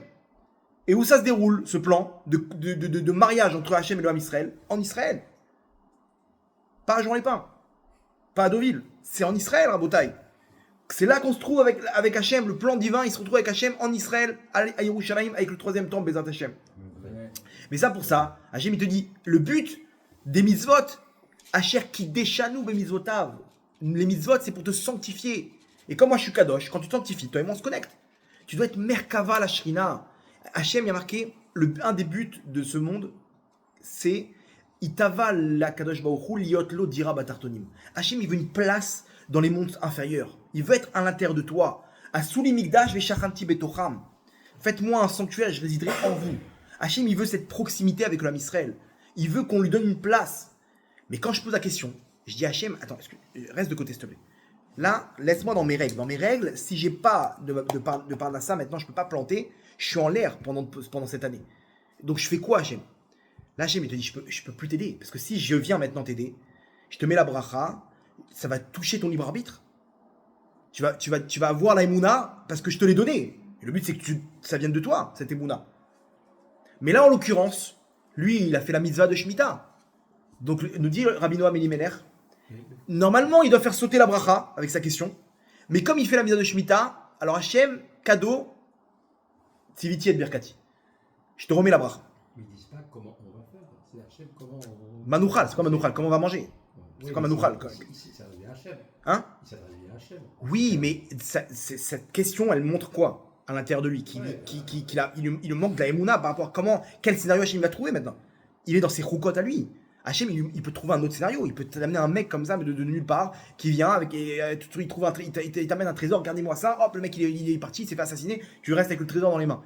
Il y a des scénarios comme ça. Ok, petit coup de fil de Bitoire Lomi. Ok, vous devez recevoir telle aide de l'État, vous n'avez pas reçu depuis 24 mois. Boum, donnez-moi votre compte. 24 000 shekels. Ça arrive ou pas? Des histoires comme ça. Il y a eu l'histoire comme ça. Il avait un champ de blé. Et Hachem, il a fait que, je crois que c'était justement en Ukraine, il y a eu une grosse épidémie, ce qui fait que du coup ils n'avaient plus de quoi récolter là-bas en Ukraine du blé. Donc ils sont venus le voir, ce champ-là. Et il a vendu un prix d'or, finalement, sa récolte de la 6e année. Il a vendu genre 10 fois plus cher que d'habitude. Voilà. Et il s'est retrouvé. Voilà, scénario classique, ok, où là vous avez une infinité d'histoires sur la Emouna, ou des histoires rocambolesques, retournement de situation, la mer elle s'est ouverte, on n'avait pas prévu ce scénario. Ça c'est toutes les histoires qu'on connaît, la Emouna. Hachem il te dit, fais-moi confiance. Fais-moi confiance. À partir du moment où tu fais sauter le. Maintenant là, le pauvre, il a fait sauter la bracha, mais il a quand même réalisé la misa de Shemitah. Donc on ne peut pas le pénaliser, ce mec. Donc Hachem te dit, c'est Vitier de Berkati, t'inquiète pas, je vais lui remettre. Malgré que ça va toucher à son libre arbitre, je vais lui mettre quand même la bracha. C'est le seul endroit où la Emouna, elle fait pas sauter la bracha, enfin elle fait sauter, qu'on lui remet tout de suite, c'est quand c'est dans la Shemitah. Mais sinon, qu'est-ce qu'on déduit de là? Quelqu'un qui pose des questions, qui a peur, comment on va faire, etc. Il fait sauter la bracha naturelle qu'il y a sur chacun d'entre nous. Quand on est en Israël, on est automatiquement connecté à Hachem. T'as rien à faire pour ça. Laisse-toi guider. Laisse-toi guider. Sois joyeux, smart, ça dit, qu'est-ce qui t'arrive?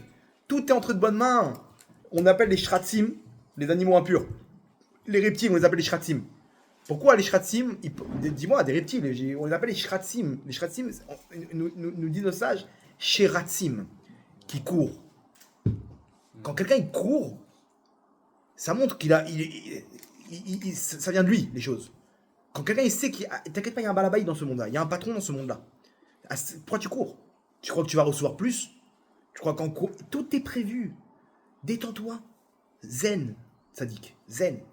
Hachem, il y a un patron dans ce monde-là, tout est entre nous. Tout ce que tu vas recevoir, tout ce qui est prévu, tu vas le recevoir. Tout ce qui n'est pas prévu, si tu peux courir jusqu'à demain, tu ne le recevras pas. C'est des règles simples qu'on doit tout le temps intégrer. Ok? On doit tout le temps intégrer, c'est ça le message de ce soir. Hachem nous dit maintenant, on va rentrer dans une phase, ça va secouer. Nouvelle phase de Géoula, on rentre, on voit que ça commence à secouer dans tous les sens. Le monde, les machins, les trucs, vous inquiétez pas, mettez-vous en mode Merkavot Gidon. Cette guerre-là, cette opération-là, c'est en mode Emouna. Vous allez voir que ça va faire peur, mais finalement, on va s'en sortir. Finalement, il faut garder la Emouna. Et Sachem, il nous donne, il nous fait un petit appel de phare, il nous dit, mes enfants, ça passe par la Emouna. Les événements futurs, ça passe par la Emouna. N'ayez peur de personne. Tout ce que je fais, je le fais que pour vous. Ils ne pourront rien contre vous. C'est moi qui tiens les routines. Vous savez c'est quoi les routines? Les fils, les routines. C'est Hachem qui tient les fils. Ça, c'est un jeu de marionnettes. Hachem, il a décrété que pendant 7 ans, ils vont avoir le contrôle. Mais quand Hachem a décidé que ça y est, c'est terminé, allez, l'herbe kochachazé le Oshat Israël. Va avec cette force-là et libère le Ham Israël. C'est quoi cette force qu'il a eu Gidon? C'est la force de la Emouna. C'est la même force qu'il avait en tant que Moshe Rabbeinu. Yédé Emouna. C'est comme ça contre Amalek qu'on peut s'en sortir à Botaï. Maintenant, il faut qu'on parte avec cette force-là, et comme ça, on va arriver à la délivrance du Ham Israël, Bekarov, Bezrat Hashem. C'est ça ce qu'Hachem il attend de nous maintenant, et pour ça, il faut que tu sois Merkava. On est tous des Merkavot maintenant. On doit tous être des Merkavot avec cette lumière de Gidon, de la Emouna, par rapport à la suite des événements. Ok? Ça, c'est a priori ce qui ressort du message de tout ce truc-là. Donc maintenant.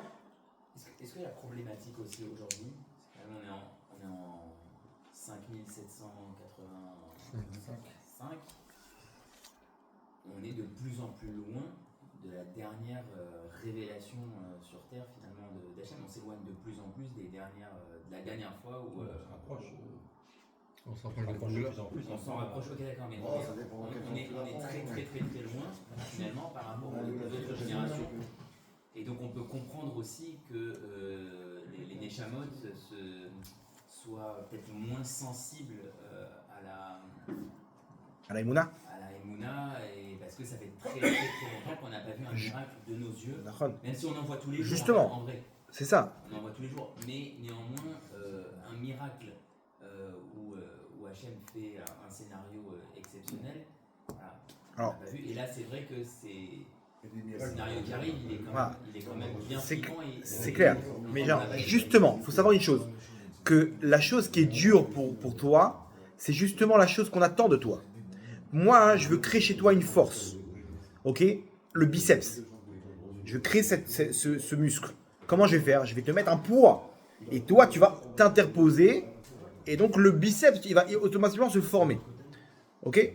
Dans les générations, c'est pareil. À l'époque, quand Hachem il voulait qu'on lutte contre les idoles, donc il a fait en sorte que l'idolâtrie, c'était une force hyper importante dans le monde. C'est ça ce que je voulais que tu crées comme force opposée.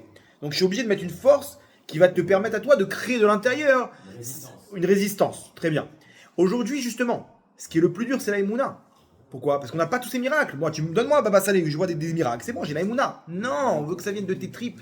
On veut que tu sois dans ce scénario où tu piges rien, tu comprends rien, et comment je vais faire, et tu te poses la question qui est légitime, attention, les questions, mais tu as un but de vouloir faire confiance à Hachem. Allez, je vais prier, je vais faire confiance, je vais faire des actions spirituelles, parce que je sais que tout vient de toi, Hachem. En vrai, vu la situation, on n'a pas d'autre choix là actuellement. Comment on sait concrètement que les pays qui ne nous aiment pas sont armés jusqu'aux dents. Militairement, etc. C'est pas ça le problème, c'est que même les pays qui étaient soi-disant un peu en contre. Voilà, Hachem, il nous fait exactement comme Guidon.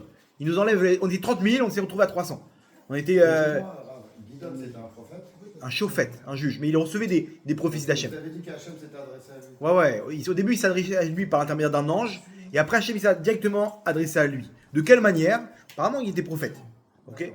Il était, mais il avait il rentrait dans la catégorie des juges. Il n'est pas connu comme prophète. Non, mais on voit qu'Hachem lui parle là-bas, on dialogue. Il lui dit va là-bas. Si lui parle, ça veut dire qu'il est prophète. Hein? Si lui parle, ça veut dire qu'il est prophète. On ne lui dit pas, j'ai pas vu les commentateurs de ça, mais je pense qu'il avait aussi ce statut de prophète. Ok, si Hachem lui parlait. Au début, il lui parle par l'intermédiaire d'un ange. Est-ce que ça a continué ou toujours cet ange l'accompagnait ou quoi que ce soit? A priori, on ne voit pas d'ange là dans la suite de l'histoire. Donc c'était sûrement par l'intermédiaire de la prophétie. Il y a des juges qui étaient prophètes. Ok, des juges qui étaient prophètes et ils recevaient des messages d'Hachem directement de. Donc maintenant, ça c'est l'histoire. Maintenant, quel est le rapport avec Shavuot? Le rapport avec Shavuot, c'est ce qu'on nous dit. On reçoit la Torah. Pourquoi tu reçois la Torah? Pourquoi? Pour qu'on redevienne maintenant. Qu'est-ce qu'Hachem veut nous donner avec la Torah? Cette Torah-là, Hachem, c'est pas la finalité. Cette Torah, c'est comment dire, la ketouba. C'est l'élément qui va me donner l'acte de mariage entre Hachem et l'homme Israël. Mais le but, c'est quoi? Le but, c'est l'histoire d'amour qui va suivre derrière. Le mariage pour le mariage, on n'en a rien à battre. La ketouba pour la ketouba, elle est où maintenant la ketouba? Elle est dans un tiroir là-bas chez sa belle-mère. Le but, c'est quoi? C'est de créer le shalom bayit. La ketouba, elle a... Et on a remarqué l'histoire. On est sorti d'Égypte, on a fait un petit détour au Har Sinaï pour recevoir la Torah, mais le but, c'est Israël. Le but, c'est Israël. Le but, on a dit, c'est quoi Israël? Israël, Yachar Kel, c'est la connexion avec Hachem. En Israël, il y a d'autres règles. Si aujourd'hui on est en Israël, c'est qu'automatiquement on a eu cette connexion avec Hachem. Cet amour de recherche d'Hachem. Pas que ceux qui sont en France, ils n'ont pas ça. Il y a peut-être d'autres comptes. Mais c'est forcément qu'on a recherché un peu plus avec Hachem. Et donc Hachem nous dit, tu veux plus? Il y a un endroit pour ça. Tu veux chercher quelque chose de plus profond, de plus fort? Ça se passe chez moi, à la maison, en Israël. Et là, il y a des aventures. Je me dis, regardez que tout. C'est ennuyant quand même d'être juif en France. Je sais pas, ici, ça part dans tous les sens, c'est de l'action. On est tout le temps dans les trucs, dans les machins, et tout le temps des événements. Tout le temps des événements. Tu ouvres les informations, maintenant un nouveau truc. En France, c'est tout le temps métro, boulot, dodo. C'est l'angoisse, quoi. Il y a un petit peu d'action, là. Ici, on est en plein film d'action. C'est la Géoula, Rabotai. La Géoula, c'est tous les jours, on avance. Et ça, Hachem, il te dit, ici, mon fils, c'est la connexion avec moi. Ici, tu dois arriver à comprendre comme David Ameller, ce qu'il a compris. C'est pas pour rien que Shavuot, c'est David Ameller. Il est né à Shavuot, il est mort à Shavuot, David Ameller. Parce que c'est ça la Torah. La Torah, c'est pas une histoire d'études. La Torah, c'est une histoire comment dire, connexion, de fusion. Un juif il se connecte avec Hachem par la Torah. Par la Torah. Et ça, la Torah, elle commence par cet enseignement. Bereshit. Rashi dit, c'est quoi Bereshit? Bet Réchit, pour deux prémices. Dans la Torah, tu scannes. C'est quoi les deux Réchit dans la Torah? On te dit c'est quoi? Israël et la Torah. Ils portent le surnom de prémices. Hachem, il te dit, tu sais pourquoi j'ai créé le monde? Bereshit, bara Elohim. Bara Elohim, pourquoi j'ai créé le monde? Pour Bet Réchit, pour deux Réchit. Israël, le Ham Israël et la Torah. C'est ça. C'est pour ces deux choses-là. Donc aujourd'hui, tu veux savoir l'élément qui te connecte à moi? Il te dit Hachem, viens prendre la Torah, viens faire des tours là-bas au Har Sinaï, prends la Torah et viens là-bas en Israël. C'est là-bas que ça se passe. C'est pour ça, c'est tout le but, c'est pour là-bas, pour arriver à la Géoula. Ham Israël avec tous les comment dire, tous ceux des peuples qui vont faire tchouva, etc. On arrive à un niveau où Hachem il est roi. Hachem il a choisi un peuple pour ça. Il leur a donné la Torah. C'est une union. Cette union-là, il y a une alliance. Ça se passe en Israël. Pourquoi ça se passe en Israël? Parce que c'est là où je suis, Hachem, il nous dit. C'est moi le patron d'Israël. Je suis le balabait. Et quand je suis le balabait, il faut quand tu es en Israël, il faut que tu te comportes avec ces règles. Qu'il y a un balabait. Il y a un patron sur cette terre. Il y a un patron et quand tu as peur, tu montes par là. Que le patron, il n'est plus là. Attends, non, t'inquiète pas, Hachem, il nous protège. Personne ne pourra rien nous faire. Hachem, il est là. Tout est entre de bonnes mains. Il y a un pilote dans l'avion. Ok.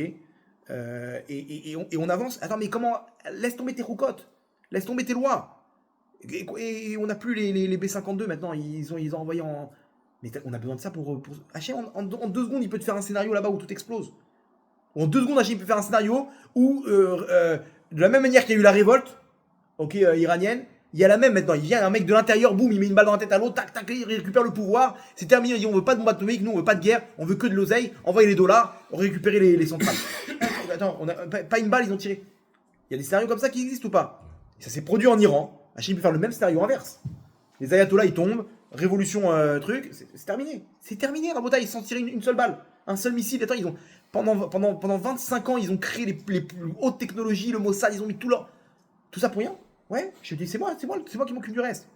Si ça vient de moi, c'est terminé, je m'occupe du scénario. Bien entendu, il faut un scénario matériel comme on a dit.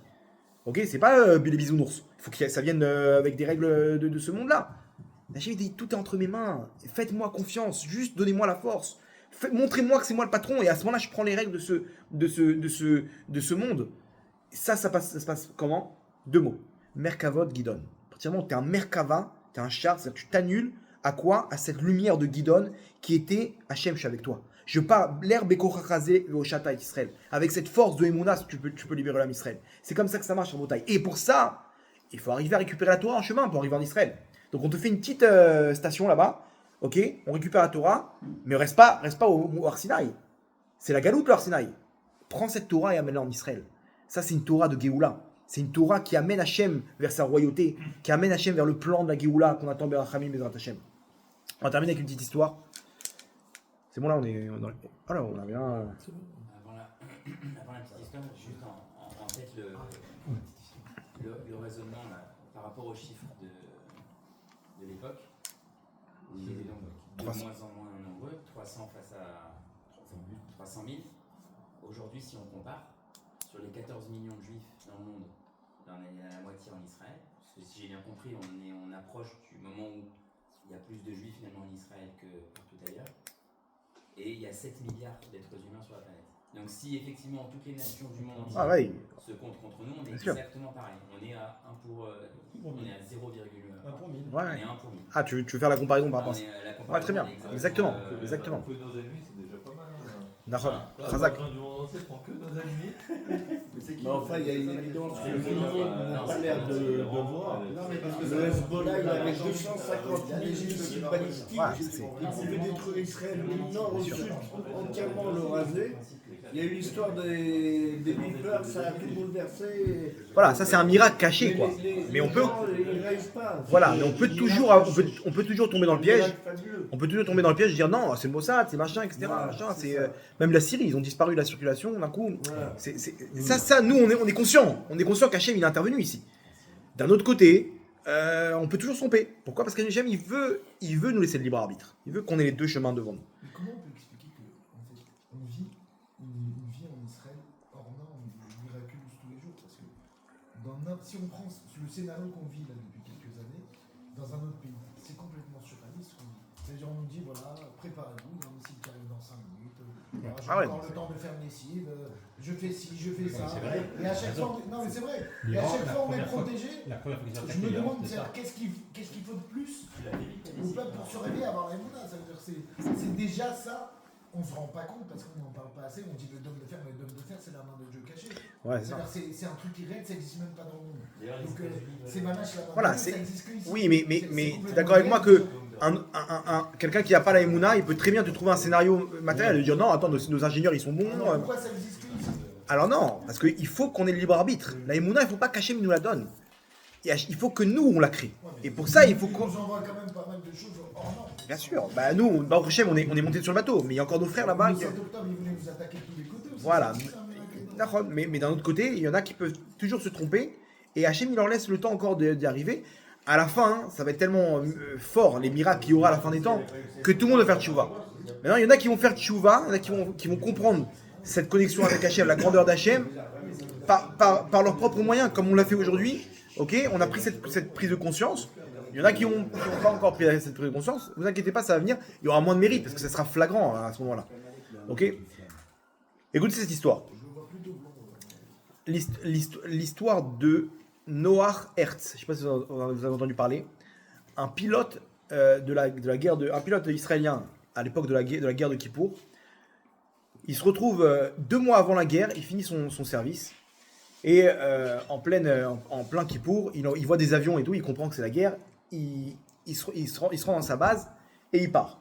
Il part en guerre. Le 5e jour de la guerre, lui, il avait le front syrien.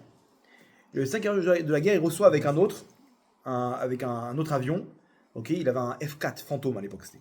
Il reçoit l'ordre de faire une attaque à côté une base, à côté du palais de Assad. Donc c'est en plein cœur de Damas.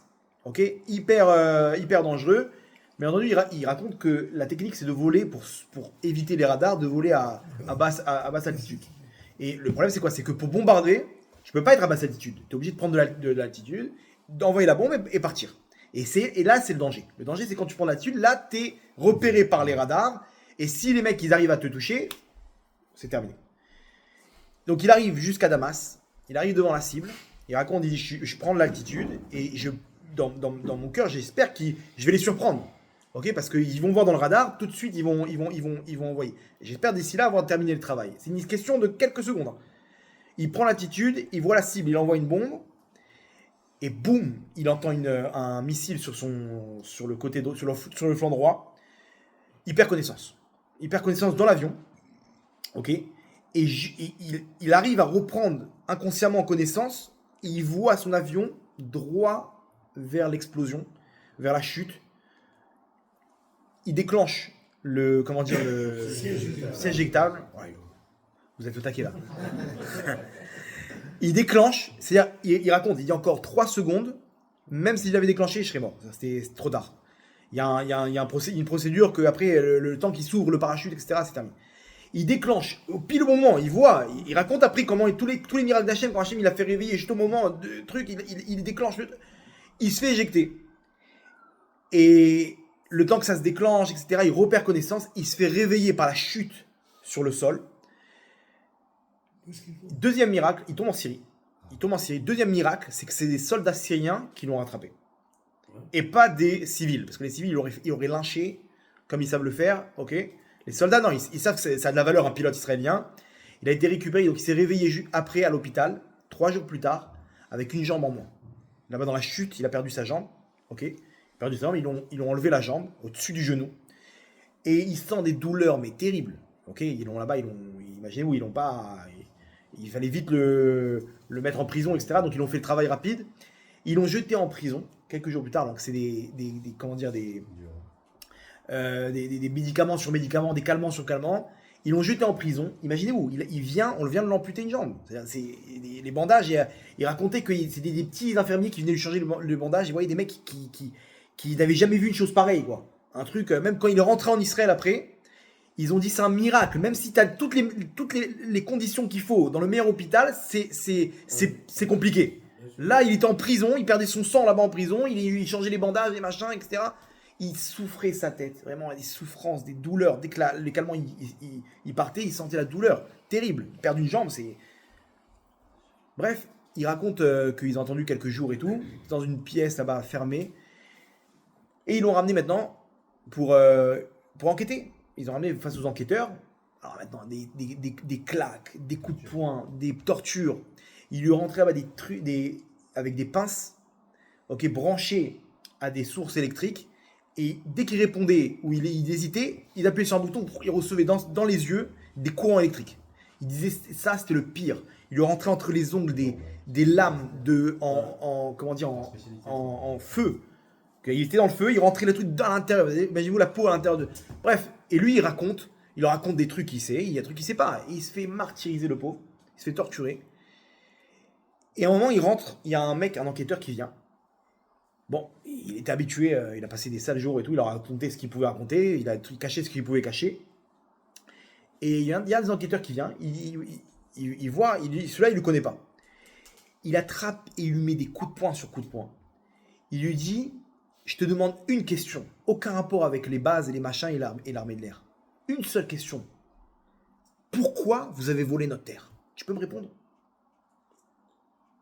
Il dit, mais comment ça on t'a volé ta terre? Il dit, écoute-moi bien. Moi, je suis un réfugié, ok, de Haïfa. J'habitais à Haïfa, j'ai grandi à Haïfa. Et à la guerre d'indépendance, j'ai dû partir, on est parti rejoindre notre famille là-bas en Syrie.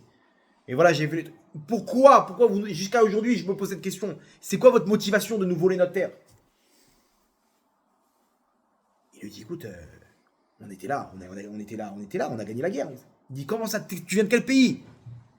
Il dit, comment ça, je suis né ici. Il dit, non, t'es pas né ici. Il dit, si, tes parents ils viennent d'où? Il prend des claques, des coups de poing. Il dit, mes parents ils viennent d'Hongrie.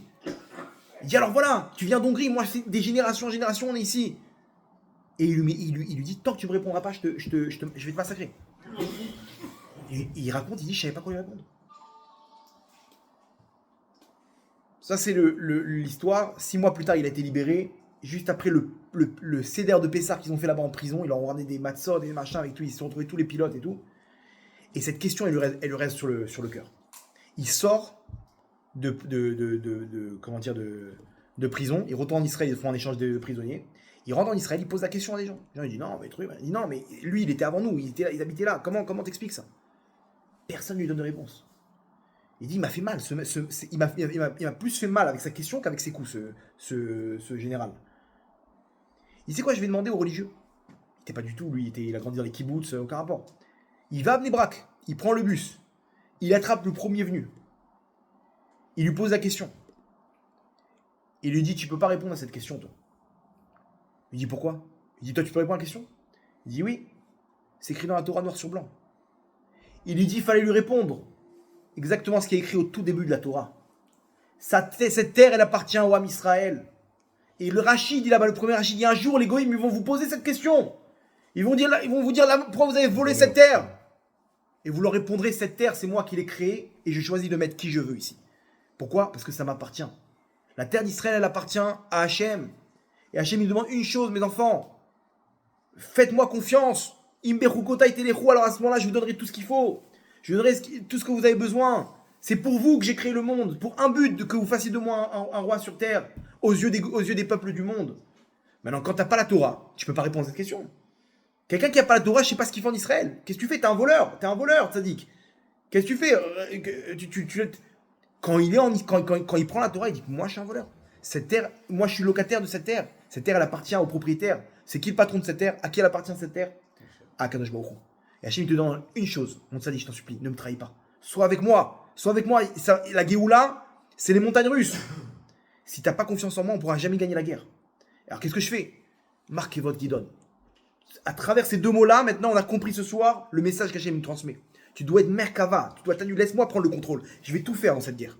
Je vais tout faire, je vais prendre le contrôle. Mais si toi, tu mets des bâtons dans les roues et tu dis, mais comment on va faire? Comment on va gagner? Et comment on va manger? Et comment? Arrête tout ça, arrête de poser des questions sur la parnassa.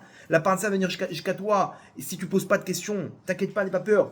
Tes questions, elles viennent de Amalek. Amalek, c'est Emouna qu'on arrive à le vaincre. Amalek, il te fait croire, ouais, mais peut-être que je mérite pas, peut-être que j'ai fauté. Non, l'amour que j'ai pour vous, mes enfants, il dépend pas de vos actions. L'amour d'Hachem pour son peuple, il est éternel. C'est sûr que c'est mieux quand on va dans le droit chemin. Comme un père qui voit son fils avoir des bonnes notes, il est content plutôt qu'un fils qui fume de la drogue. Mais l'amour est le même. Hachem dit c'est pareil, mes enfants. N'ayez crainte par rapport à la suite. Ok, on va être en mode guidon. En mode guidon, c'est quoi? C'est tout le monde contre nous. Ok, a priori, on va être en inférieur à tout ce qui va se passer.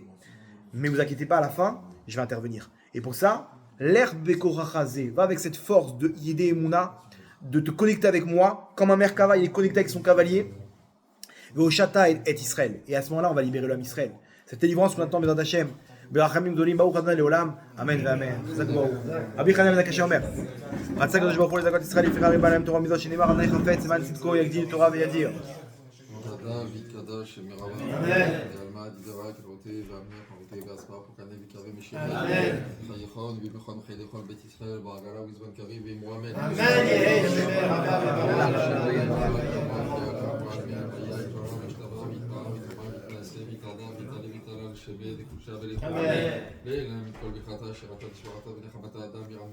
אמן.